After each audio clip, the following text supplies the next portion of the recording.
é dia de TBT, Top Burger Time. Entre para esse movimento e leve hambúrguer Seara Gourmet com 40% de cashback. Acesse lojaseara.com.br e peça o seu. Bora começar então o programa de hoje em alta voltagem. Todo mundo acompanhou nesses últimos dias as discussões em torno dos antifas, os manifestantes que foram para as ruas se dizendo antifascistas. Para a gente entender as coisas, precisamos pensar tanto nos Estados Unidos, com os protestos iniciados em razão da morte do negro George Floyd, como no Brasil, com os atos populares a favor e contra o governo Bolsonaro. No último fim de semana, o encontro desses dois grupos na Avenida Paulista, em São Paulo, terminou em confusão. Nesse primeiro bloco do programa, a gente vai falar tanto da situação nos Estados Unidos quanto do nosso cenário doméstico. E para começar a nossa discussão, recupero aqui uma declaração do próprio presidente Jair Bolsonaro. Na noite de terça-feira, falando a apoiadores e jornalistas à porta do Palácio da Alvorada, ele chamou os antifas de marginais e terroristas. O presidente foi questionado especificamente sobre a questão nos Estados Unidos, mas aproveitou para dizer que no Brasil há antifas em campo. Deixa eu abrir aspas para ele. Começou aqui no Brasil com os campos, com os antifas em campo, perdão. Um motivo, no meu entender, político, diferente dos Estados Unidos. São marginais, no meu entender, terroristas, fecho aspas. E está junto aqui conosco também o Vini. Deixa eu dar bom dia para o Vini, que eu não dei ainda. Tudo bom, seu Vini?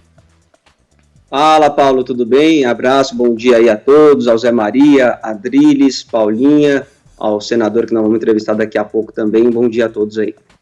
Muito bem, deixa eu começar dando o nosso bom dia aqui ao nosso convidado especial, ele que é senador da República, Randolph Rodrigues. Bom dia, senador. Muito obrigado pela sua participação. Bom dia, Paulo. Prazer estar com você. Prazer estar com todos aí, Vini, Zé Maria, Drilis, Paulinha. Abraço em todos. Senador, deixa eu já começar com uma pergunta para o senhor, então. Como é que o senhor classifica os antifas? O que são antifas no Brasil? Vamos lá. Nós temos, como historiador, tenho que ser leal ao que faço, leal à minha conduta. A origem de antifascista é nos Estados Unidos, em 1922, 1924. E é um movimento que se contrapõe ao fascismo, que tinha sido inaugurado um ano antes na Itália com a ascensão de Benito Mussolini ao poder. É fundado nos Estados Unidos naquele momento exatamente como uma reação de ítalo-americanos à doutrina fascista que existia lá. Então, a única conceituação que existe, que eu posso dar, é esta. E nós não podemos fugir da conceituação histórica. Se querem organizar um movimento e se compreendem, e no meu sentir, existe razão para compreender, qualquer governo que faça culto à personalidade, qualquer governo que tenha nacionalismo exacerbado, qualquer governo que tenha pretensões de amordaçar a imprensa, é um governo que tem características fascistas. Isso leva, em qualquer lugar do mundo, para surgirem movimentos em contraponto a isso. Como a origem histórica é nos Estados Unidos em 1924, como reação à ascensão de Mussolini na Itália em 1922, daí essa denominação. Muito bem. Adriles Jorge, você quer fazer alguma pergunta para o senador? Eu quero fazer uma colocação. Eu concordo com a conceituação histórica do brilhante historiador e senador Randolph Rodrigues, mas a gente sabe que as teorias se transformam em outra coisa, eventualmente, inclusive até no seu oposto. Os antifas se transformaram, infelizmente, na antítese daquilo que eles se propunham a fazer, que é combater o fascismo, né? Eles se transformaram, de certa forma, em fascismo, porque eles enxergam, né, uma apropriação de nomenclatura. Eles enxergam o fascismo em qualquer coisa que não seja o princípio de uma extrema esquerda que eles defendem como conceito. E essa extrema esquerda, que já atuou na Itália nos anos 70, que atua hoje nos Estados Unidos nesse protesto contra racismo, que extrapolaram a pauta, né, vem qualquer coisa, ou propriedade, ou bancos, ou instituições capitalistas, ou instituições como a mídia, o Estado, como empecilhos para o domínio de uma extrema esquerda, inclusive o próprio conceito de Estado. Eles querem fazer promover e estão promovendo, né, nos Estados Unidos e em algumas partes do mundo, uma espécie de desordenamento social. E o que eles fazem para isso? Eles arregimentam pessoas que têm algum tipo de ressentimento, agressividade, pessoas perdidas na vida e canalizam esse sentimento de frustração pessoal para uma raiva incontida contra aquilo que sequer eles conceituam e sabem exatamente o que é e percebem como fascismo. No Brasil, a gente percebe isso de maneira muito clara na declaração do Bolsonaro. Ora, eu realmente acho que há, no discurso de alguns bolsonaristas, um certo espírito totalitário, ditatorial, de rememoração à ditadura, mas o próprio Bolsonaro tem uma saudade meio idílica, utópica, e de uma defesa relativizada da ditadura, que pode ser considerada um movimento democrático, que não há nenhuma ação fascista ou ditatorial do presidente. E, em contraposição, esses movimentos que estão se articulando hoje, que falam em nome da democracia, de homens de camisa preta. Aliás, camisa preta era um símbolo fascista, com o punho em riste, jogando paus e pedras na polícia, erguendo barricadas, ou queimando a bandeira brasileira, agredindo, depredando instituições, ou mesmo agredindo pessoas. Isso é a essência de um movimento fascista que se coloca como antifascista. Então, os antifas hoje são essencialmente aquilo que eles dizem combater, que é o fascismo. Muito bem. Senador Randolph, o senhor quer comentar alguma coisa da fala do Adrilho? O senhor concorda, discorda? Como é que é? Totalmente. Olha só, eu acho um eufemismo dizer que a postura do presidente Bolsonaro é um fascismo relativizado. Não, eu não falei isso também. Nem isso eu falei. Adrilho, se você quiser ficar o programa todo só seu. Eu não faço questão. Vamos lá, senador. Vamos lá. Vamos lá. Eu acho eufemismo tratar o bolsonarismo de um fascismo relativizado. Nós temos que recuperar quais são as características do fascismo. Culto à personalidade. Tem no Brasil? Eu acho que tem. Junto com isso, nacionalismo exacerbado, buscando justificar razões autoritárias. Temos.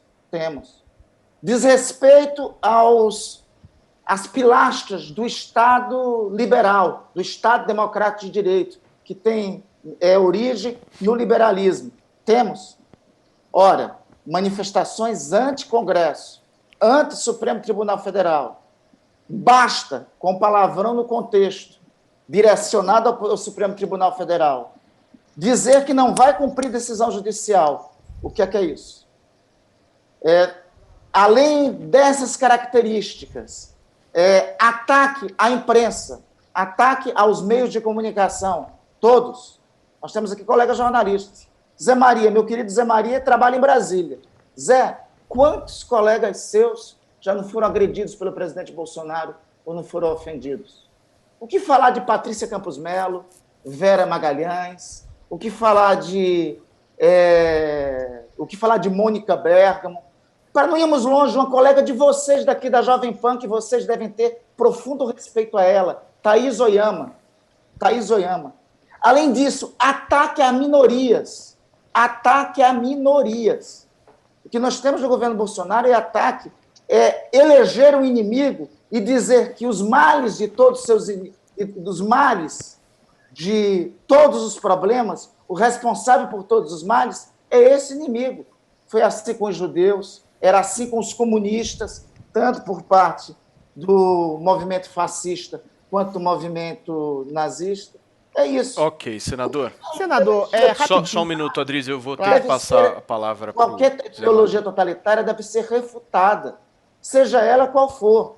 A outra coisa, vamos distinguir o que é o movimento que está surgindo nos Estados Unidos, que é contra um preconceito racial que tem raízes na estrutura da formação das sociedades americanas, da sociedade norte-americana, da sociedade brasileira, das sociedades latino-americanas. Okay, vamos distinguir o que foi nos anos 1960. Os Panteras Negras e o símbolo do punho e riste é um símbolo que surge dos Panteras Negras como uma reação, e eu não estou concordando com os Panteras Negras. Eu sou contra qualquer movimento que tenha caráter guerrilheiro.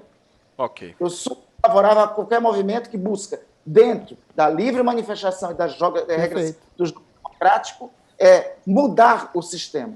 Por isso, eu não posso concordar com qualquer tipo de movimento que, ao mesmo tempo, tenta agredir as instituições e tenta superar o Estado democrático de direito. Perfeito. Ok, senador, me permita só...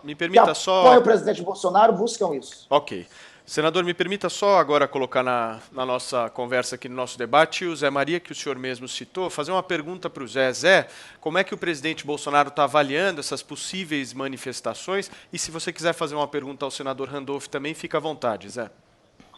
Pois é, olha, estou sentindo falta aqui dessa convivência, do olho no olho, das entrevistas lá, do quebra-queixo do Salão Azul do Senado Federal.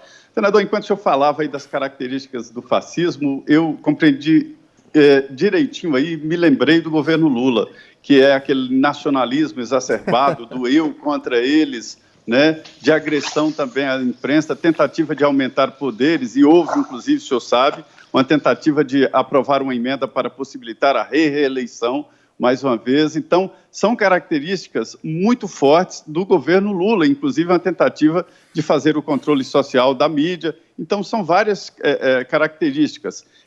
Eu estranho no momento, Paulo, é o seguinte: há uma apropriação de frases, há uma apropriação de nomes e para uma verdade absoluta. Isso me lembra muito o Gabriel Garcia Marques, quando o Buendia disse, diante de um trabalho dos conservadores em recolher armas em Macondo, e ele disse: se algum dia na vida eu tiver que ser alguma coisa na política, eu vou ser liberal. Porque ele não gostou dos conservadores recolhendo, inclusive, facas de cozinha, deixando todo mundo sem trabalhar em casa para fazer comida. Então, é a apropriação de um símbolo, ou seja, pela democracia. Olha, quem não é isso? Todo mundo é pela democracia. Contra o fascismo. Quem não é contra o fascismo? Então, há uma apropriação e sem indicar realmente onde está.